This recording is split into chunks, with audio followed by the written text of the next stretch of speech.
പ്രദക്ഷിണവീഥികൾ ഇടറിവിണ്ട പാതകൾ എന്നും ഹൃദയ സംഗമത്തിൻ ശിവേലികൾ തൊഴുതു.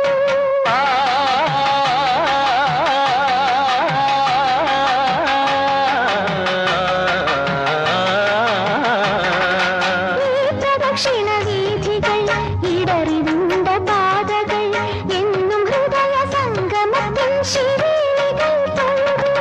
കണ്ണുകളാൽ മൗനങ്ങളാൽ കീർത്തനം എല്ലാം അറിയും നീ ഗോപുരവാതിൽ. ഒന്നാം രാഗം പാടി ഒന്നിനെ മാത്രം തേടി വന്നുവല്ലോ ഇന്നലെ നീ വടക്കുന്നാഥന്റെ മുമ്പിൽ. പാടുവതും രാഗം നീ തേടുവതും രാഗമ ദേവനുമനുരാഗിയാമമ്പലത്താവേ.